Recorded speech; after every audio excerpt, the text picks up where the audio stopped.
We did not say anything about partial representation yet or participation yet, but essentially one manager can have multiple employees, right? So this would be a way to relate both of those two representations together. So forget about the participation constants now. We will talk about this in a second, and there is an error in this. We'll talk about this in a second. But essentially, this is the table that contains both managers and employees. And we say that it is one worker, that is many, to one manager. That is the relationship, right? And I believe that these are actually wrong. I really need to change this thing, but essentially we mean that a manager can actually supervise multiple employees. So this should be 0 to start. It's the other way around. And multiple workers need to work with at least one manager or at most one manager. So they can have 0 to 1 managers, right? So this would be 0 to 1 and this would be 0 to start. But essentially, the thing that I'm trying to say is a table can be related to itself as well, right? And we saw this example earlier in our lectures, right? Okay. Okay, so finally, one more thing that we can represent using entity sets. So sometimes an entity set might not have distinguishing attributes.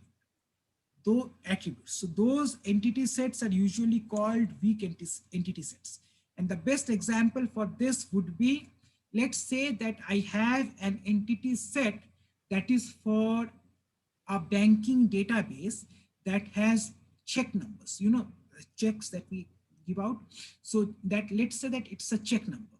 So so a check number is not sort of a unique number. So for a particular account, every check number is unique. But let's say that check numbers start at 500. I can have a check number that is 500, but you can also have a check number that starts at 500, right? So 550 is a valid check from me. 550 is a valid check from you, right? So a check number by itself is not a primary key. A check number combined with the account number would be a primary key, right? But by itself, it does not represent that entire table. So that is what we call as weak entities.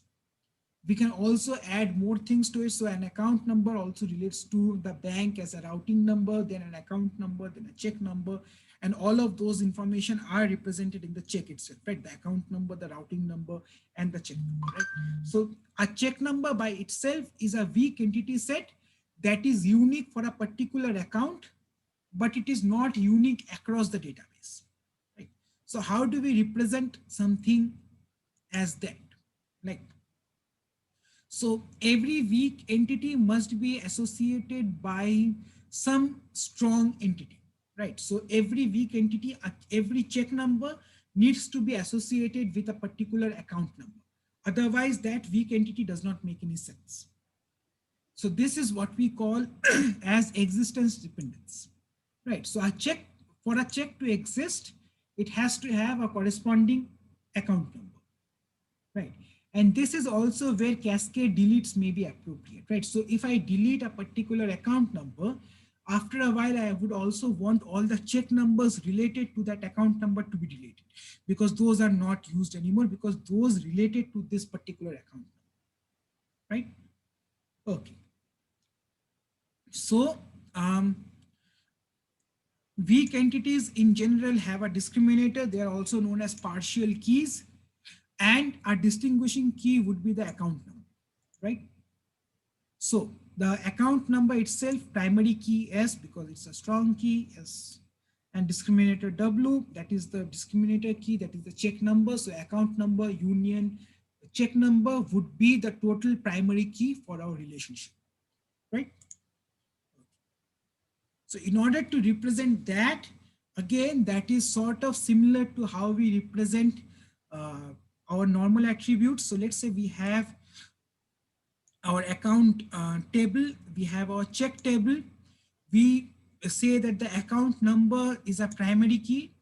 We say that the check number is a weak entity by just representing that as a dotted dashed underline, right? That represents a weak entity set or a weak entity key, right? So the check number is a weak key when combined with the primary key of the strong set. That means that this becomes a complete information. And in order to identify a relationship that has a weak entity, we use the double diamond, right? So instead of using a single diamond, we use a double diamond to represent um, the transaction. So let's say that we have a transaction with a check. That check has a check number. We would also need to look into the account number because it is represented as a double diamond. It means that account number and check number together represent the transaction. Any one of those cannot represent the transaction. Account number represents the account it is related to. Check number represents the check number that it is representing with, and both of those together represents the transaction. And in order to represent this sort of an information where we have a weak entity set combined with a strong entity set, we would say check transaction, right? We would say a double diamond represents the particular relationship. So this again, look at the arrows as well. This means that one account can have multiple checks, or it can choose to have no checks at all. But one check needs to have, since it's a double line, one check needs to have a particular account, right? We cannot give out checks willy-nilly, right? We cannot have a check that does not have an account number. So does this diagram make sense? All of the things, the arrows, the double lines, the double diamond, the underline, and the dashed line. Yes, the weak entity set is, so firstly, we need to understand what a weak entity set is. A weak entity set is something that represents a particular information, but it is identifiable when we actually combine it with a primary key of the relationship, right? So when we combine the check number with an account number, only then we get the full information. So that is a weak entity set and a strong entity set, right? So account is a strong entity set. Every account can be represented by its own account number.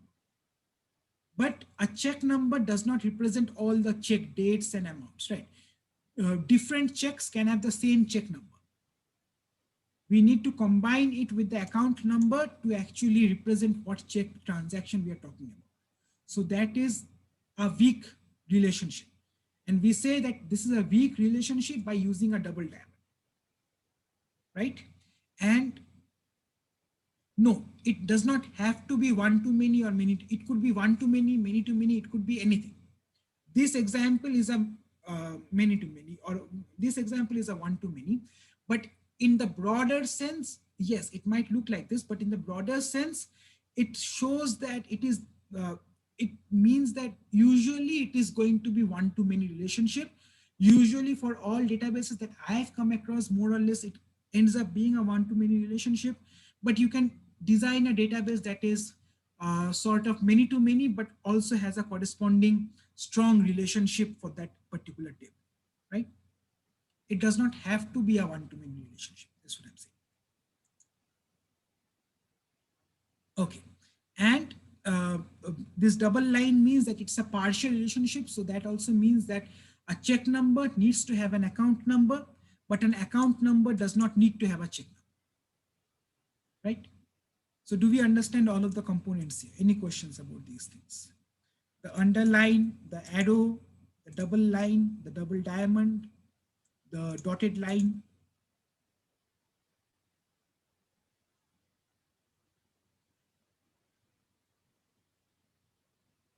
Dashed line, yeah, exactly how. Dashed line for check number because it's a weak attribute. Weak primary attribute, let's just call that. Because check number by itself does not represent the exact transaction. Check number plus account number represents the exact transaction. Yes. Okay. So finally, let's wrap this up. So one other thing that we need to care about is we should never include primary key attributes from other entity sets into another entity. The relationship itself represents those things. So a loan entity should not include the customer ID as part of its attributes, right? Because we are already relating it with a borrower table, we should not actually have the customer ID repeated in that loan attribute set, right? Just by having the customer ID here and relating it to the loan table is more than enough, right? And the other thing is we should not be more uh, free about adding more and more things into our descriptive attributes by just saying that the customer and loan have a one-to-one relationship. That means that customer ID and loan ID will be part of the primary keys for the borrower table. We should not explicitly state that in our descriptive attributes as well, right? We don't need that. Just by relating those two tables, we say that these are going to be part of the table as well. So customer ID, loan ID would be the primary key for our borrower table, or depending upon the cardinality, whatever. And the access date would be a derived or a descriptive attribute, right?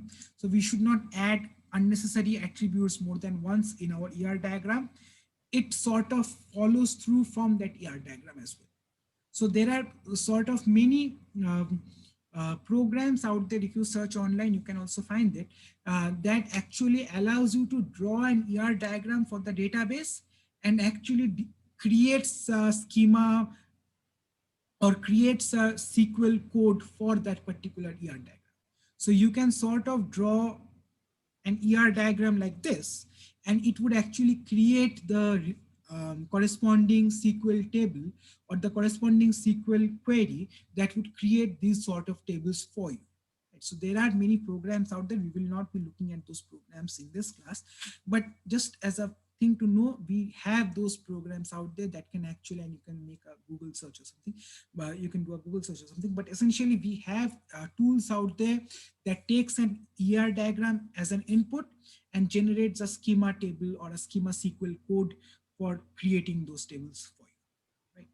So, okay, so I guess that's it for today. Let me just stop recording.